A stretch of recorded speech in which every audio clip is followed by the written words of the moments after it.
Rrëfimi ja pret rrugën djallit. Njerëzit të shkojnë të paktën në një atë shpirtëror, të rrëfehen, që të iki ndikimi demoniak dhe të mund të mendojnë paksa. Tani nuk munden as të mendojnë për shkak të ndikimit demoniak, por pendimi dhe rrëfimi ja pret të drejtat djallit. Para pak kohësh erdhi në malin e shenjtë një magjistar dhe bllokoi me rrjeta dhe kunja të vogla rrugën në një zonë afër qelësime. Po të kalonte aty një njeri I parrëfyer, do të pësonte gjë të keqe. Nuk do të merrte vesh se nga I erdhi. Sapo I pash bëra kryqin dhe I prisha kur kalova. Pastaj, magjistari erdhi tek unë, më rrëfeu gjithë planet e tij dhe I dogji librat që kishte me vete. Tek një njeri, I cili është besimtar, që shkon në kishë rregullisht dhe ku ngohet, djalli nuk ka asnjë lloj fuqie, asnjë pushtet.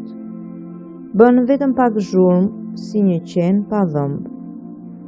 Por një njeri I cili nuk është besimtar dhe I hap rrugë e lë të livadis, djalli ka fuqi të madhe. Pushteti I tij varet nga të drejtat që janë dhënë.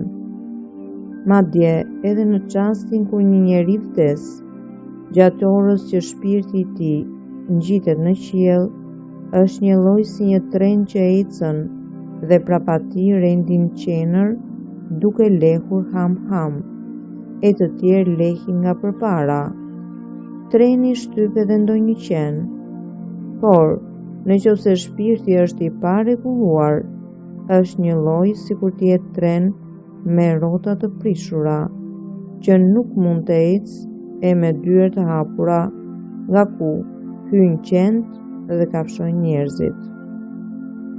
Kur djalli ka fituar të drejta të mëdha mbi një njeri dhe e ka pushtuar, atëherë duhet të gjendet shkaku që t'i merren të drejtat. Përndryshe, sa do lutje që të bëjnë të tjerët, ai nuk largohet. Njeriu sakatohet, priftërinë të lexojnë dhe e ngjeshin me egzorcizma, e në fund e pëson njeriu, sepse mundohet më shumë nga djalli. Njeriu duhet të pendohet, të rrëfehet, që t'i priten djallit të drejtat e të largohet prej tij, sepse ndryshe ai nuk ikën. Një ditë, 2 ditë, 3 ditë, muaj, vite duke lexuar egzorcizma, djalli nuk ikën, sepse ka të drejta mbi shpirtin.